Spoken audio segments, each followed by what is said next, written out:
Hello everyone, so myself Sneha Bhatia. In my today's video, I will be talking about differential diagnosis of knee joint. So first let's discuss about the normal knee anatomy. So as we know, knee joint is the articulation between the femur and the tibia. So we have the articular cartilage, the anterior cruciate ligament, lateral collateral ligament, tibia, fibula, patella, hamstring muscles, posterior cruciate ligament, menisci, medial collateral ligament and patellar ligament. So mainly the ligaments of the knee joint is your ACL, PCL, MCL and LCL. Most commonly ACL is getting injured in case of knee joint.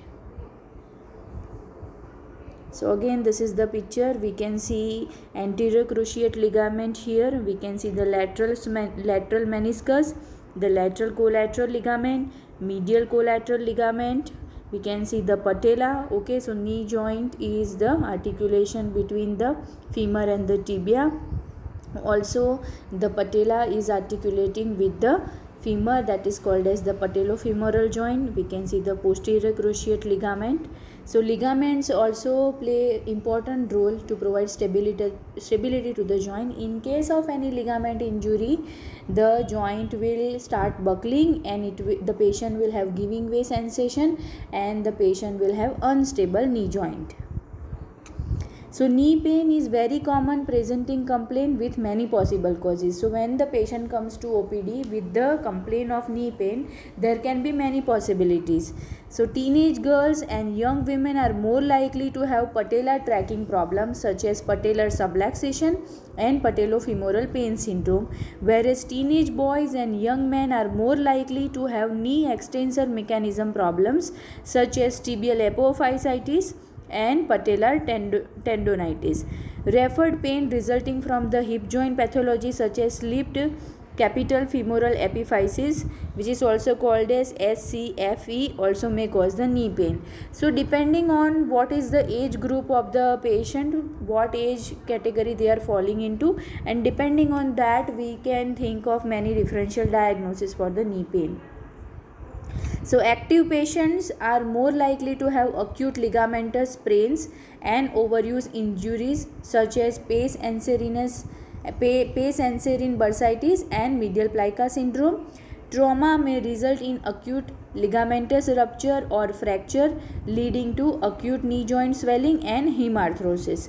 Septic arthritis may also develop in patients of any age, but crystal-induced inflammatory arthropathy is more likely in adults. Osteoarthritis of the knee joint is common in older adults. So as we know, osteoarthritis is the degenerative condition of the spine, so that is affecting the older age group. So when there is any knee pathology or patient is complaining of swelling in the knee joint, or there is any history of injury to the knee joint, or if the patient is having knee pain, it is very crucial to have a good diagnosis, to differentially diagnose the knee pain, because until unless we find the root cause, what is bothering the patient, what pathology or what structure anatomically is giving rise to the pain, then only we can treat it. Okay, so it is a very important for a physiotherapist or for a doctor to diagnose the knee condition accurately, so that proper management and treatment protocol can be given to the patient.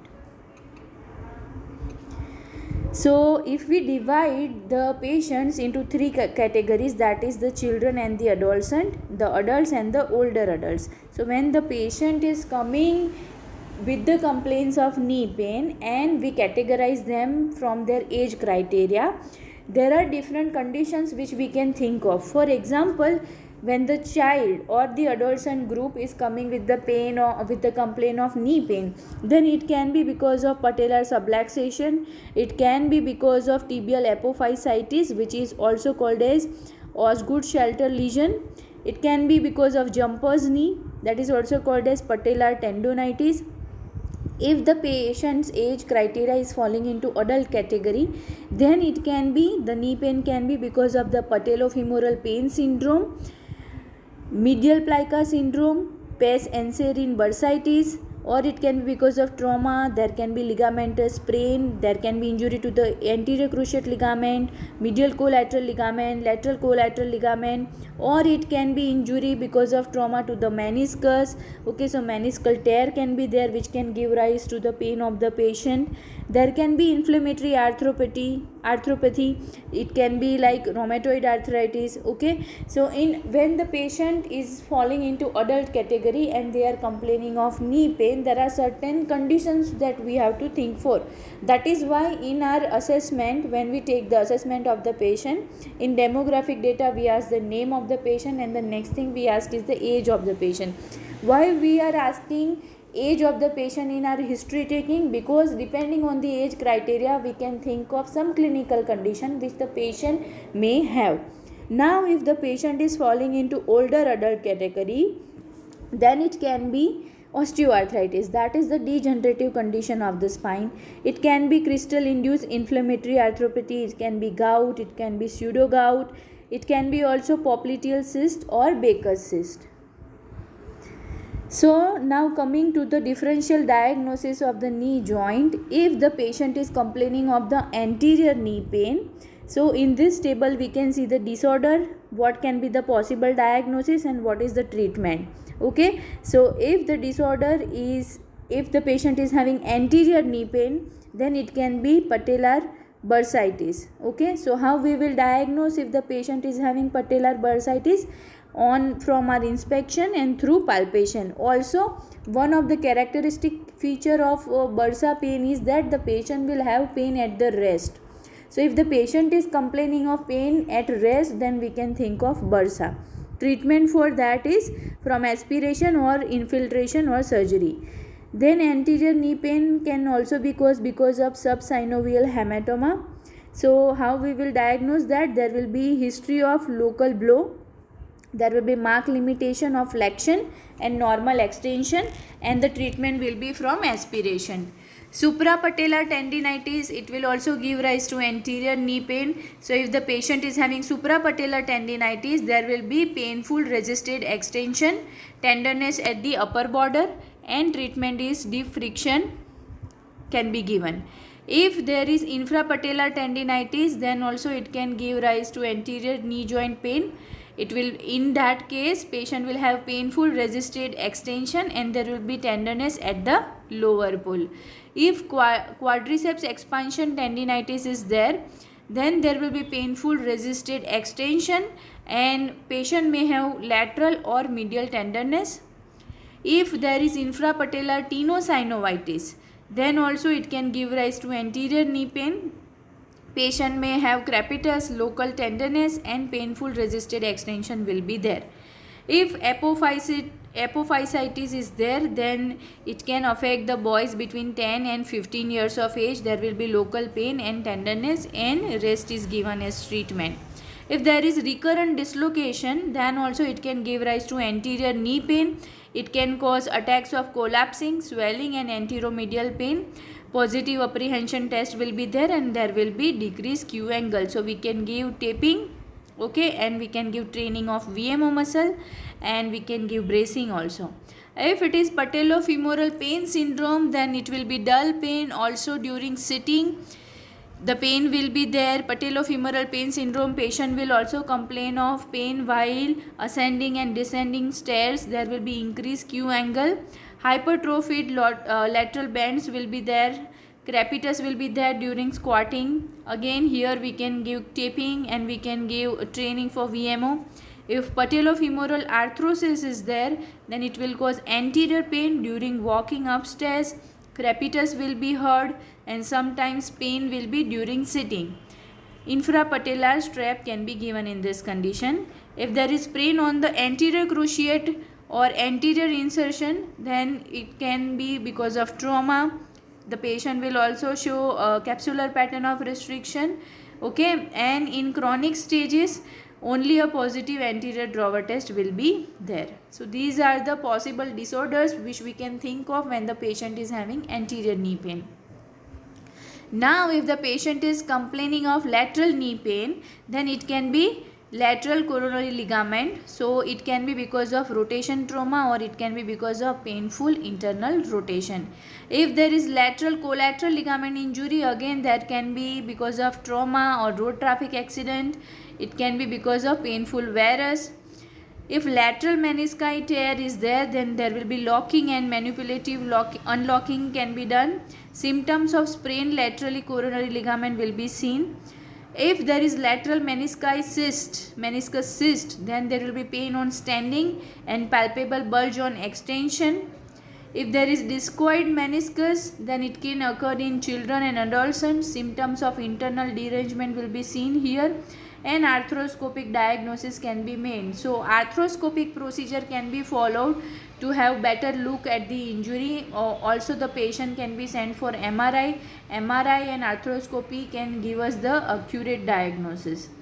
Biceps tendinitis, okay, so positive resisted flexion will be there with extended knee, and positive resisted external rotation will be there. Upper tibiofibular sprain, painful resisted flexion and disappearing with the knee in extension will be there. So these are the possible causes of lateral knee pain. If the patient is complaining of medial side pain or medial knee pain, then it can be because of medial coronary ligament. In that, patient may have history of rotation or trauma.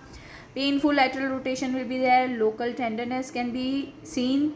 Medial collateral ligament injury, there will be history of trauma. Acute cases, capsular pattern and local tenderness will be there. In chronic cases, limitation in a non-capsular pattern and painful valgus and lateral rotation will be seen.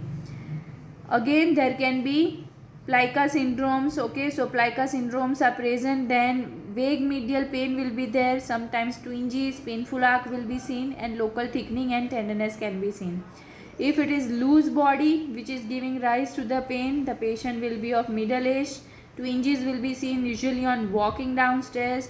Non-capsular pattern, typical end-filled will be there. Sprain without or sprain, that is, if there is loose body, then patient will also have pain, which is more of when the patient is having sprain in the ligament, what type of pain the patient perceives, the same kind of pain can be felt by the patient. If there is medial collateral bursitis, then again nocturnal pain will be there. Non-capsular pattern of restriction will be there.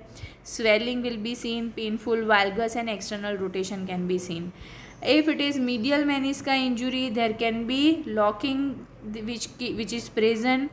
There will be symptoms of pain which is present. In case of menisci injury, we can do the special test for the menisci injury, and the diagnosis can be made based on the special test. Medial quadriceps expansion tendinitis is there, that can also give rise to medial knee pain. Pes anserine tendinitis is there, then there will be resisted flexion and internal rotation. These are the two movements, resisted flexion and internal rotation, which will be painful. If the patient is complaining of posterior knee pain, then we can think of PCL. PCL is posterior cruciate ligament. Okay, so if the PCL is having any injury or there is sprain of the ligament, then it can give rise to posterior knee pain. It can be because of trauma. Painful passive extension, painful posterior drawer test will be there, painful lateral shearing will be there.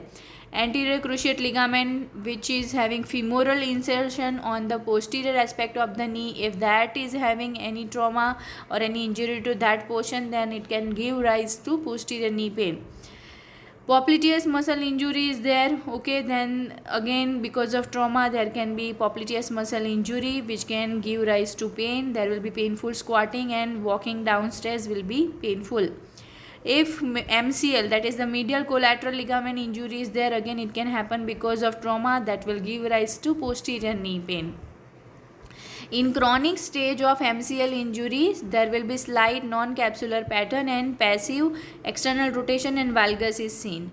If posterior capsular strain is there, then it can be because of trauma, it can be because of hyperextension strain. Okay, and in chronic stages, only passive extension is painful and sometimes slight calcification is seen on the radiograph. If there is popliteal cyst or Baker's cyst, that can also give rise to posterior knee pain. So there will be slight limitation of flexion. Soft end field will be there, and on palpation also pain tenderness can be seen. Lesions of the posterior horn of the meniscus. So there will be slight internal derangement at the back of the knee. Okay. If there is coronary strain at the posterior part, then again it can happen because of trauma and rotational injury. And tendinitis of the origin of gastrocnemius muscle is there, then also the patient will have painful tiptoe. Painful resisted flexion will be there. So if you check the flexion movement of the knee with resistance, then it will be painful. And internal and external rotation with resistance also, it can be painful. Again, if there is pain in the knee joint, then in some pathology, not in all, but in some pathologies, we may observe capsular pattern. Okay, so capsular pattern can be seen in case of traumatic arthritis, monoarticular arthritis, and hemarthrosis. So diagnosis is not the end but the beginning of practice. So when we diagnose a patient accurately, when we come to a proper diagnosis, then only we can give proper treatment and management.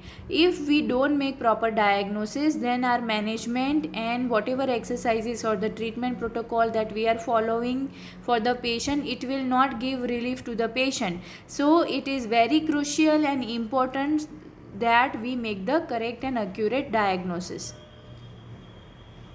So this is the reference for today's video. So please wear mask and go out. Whenever you are going out, please wear mask and sanitize your hands to fight against COVID-19. So we have to stop the spread of COVID-19. Again, we have started with online lectures because there is hike in the number of cases of coronavirus. So if as a community we don't take any action, then we cannot flatten the curve. So we have to do our bit. We have to do what we can do from our part to help the nation to fight the disease. So we can take the collective steps. Okay, strong collective response is needed to stop the spread of COVID-19 disease. So thank you for watching this video. If you have enjoyed watching this video, then please subscribe to my channel and share this channel with your friends. Thank you.